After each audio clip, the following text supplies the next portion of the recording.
She thought surgery would fix her life, then the mirror told the truth. She thought losing the weight would silence the pain, that the scars on the outside were the only ones that needed healing, that once the pounds were gone, the shame would vanish too. But no one warned her about the silence, the way mirrors stop lying and start telling the truth. No one told her that skinny didn't mean safe, that the same sadness, the same self-doubt, the same wounds would still be there, just wrapped in a smaller body. This is not a story about success. It's a story about surrender, about standing naked in front of your reflection and realizing the surgery changed your body, but not your story. This is what happened when the weight disappeared and the real healing finally began. For most of her life, Ava had lived in a body she felt trapped inside. It wasn't just about how clothes fit or how strangers looked at her. It was about carrying decades of guilt, shame, and silence on her skin.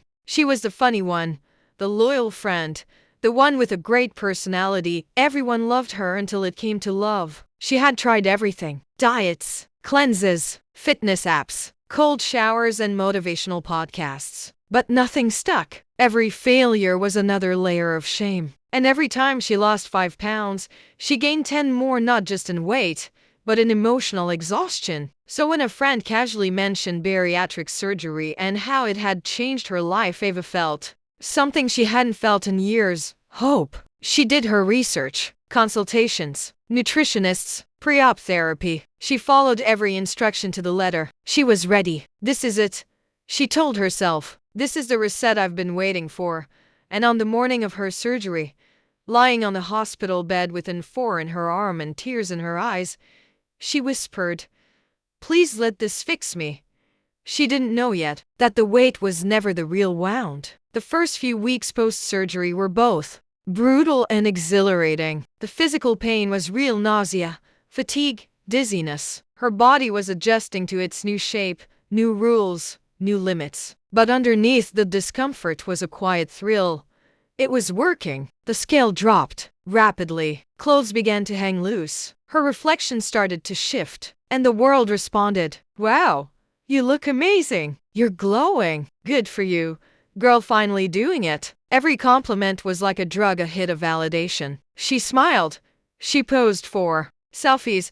She shared progress pics with close friends. The external praise was intoxicating, but beneath the surface, there was a growing disconnect. Ava felt like she was watching someone else's transformation, like she was inside the same mind, the same shame, the same insecurities, but in a new costume. And no one seemed to notice. No one asked, "How are you really feeling?" They only saw the shrinking silhouette. It was a honeymoon with conditions. And Ava knew, deep down, honeymoons don't last forever. About 3 months after the surgery, Ava stood in front of her mirror completely undressed. She expected pride, a sense of arrival, a moment of triumph. Instead, she cried, not because she missed her old body, but because this new one didn't feel like home either. Her skin was loose in places she hadn't expected. Her curves were gone, but so was the identity she'd spent years surviving inside. The mirror reflected someone who looked like Ava, but not quite. She traced the surgical scars gently, as if trying to translate them. "Is this what healing looks like?" she whispered, but the mirror didn't answer, because mirrors don't lie. They just reflect. And what Ava saw wasn't failure, it was fragmentation. She had changed the container, but not the contents. And that realization shattered her. As the months went by, Ava became smaller physically but more distant emotionally. Friends assumed she was thriving. Social media was full of hearts and fire emojis. But behind the scenes, she was lonely. People stopped inviting her out for meals, assuming she wouldn't eat. Others made subtle jabs. "Don't get too skinny. Hope you're not obsessed now." Ava began to resent the very transformation she had fought so hard for, because it came with new judgments, new expectations, new silence. She missed the emotional eating, not because of the food, but because it gave her something to hold on to. A ritual, a release. Now, she had nothing but emptiness, and no one to confess it to. It was a random Tuesday night. Rain tapped the windows like it knew her secret. Ava sat on her bed, surrounded by clean laundry she hadn't put away in days. Her phone buzzed with unread messages, friends checking in, work emails, group chats. She ignored them all. She stared at the wall for over an hour, not crying, just gone. And then she opened her notes app and typed 4 words: I don't feel real. That scared her more than anything the scale ever said. Because the real danger wasn't relapse, it was disappearance. That night, Ava didn't binge. She didn't run. She did something she hadn't done in a long time.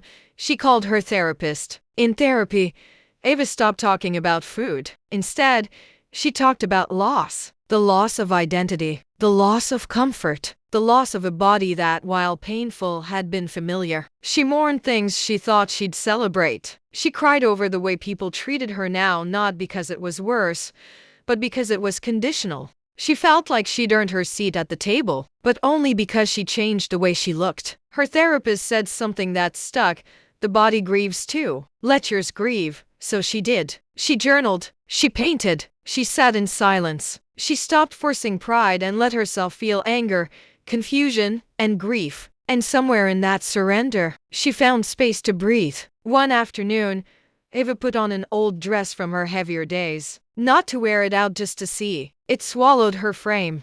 But as she looked in the mirror, she didn't flinch. She smiled. Not because she liked the smaller version of herself more, but because, for the first time, she didn't hate the woman who once wore it. That was the shift. Self-acceptance wasn't about rejecting the past. It was about honoring the one who survived it. Ava stopped posting before and after photos. She stopped measuring her worth in pounds or likes. She began sharing real moments.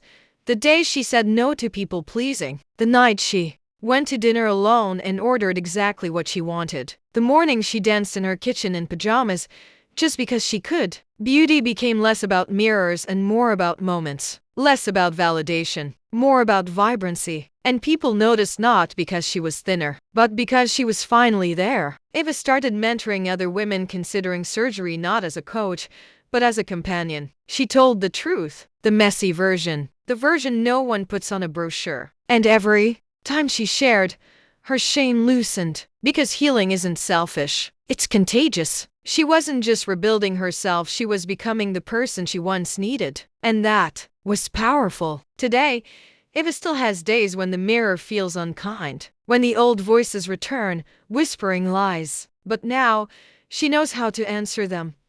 I don't need to be perfect. I just need to be whole. She doesn't chase thinness. She doesn't fear food. She doesn't perform for love. She shows up as a woman who was brave enough to change and wise enough to admit it didn't fix everything, but it opened the door to everything that truly mattered. And that is the story she lives every day.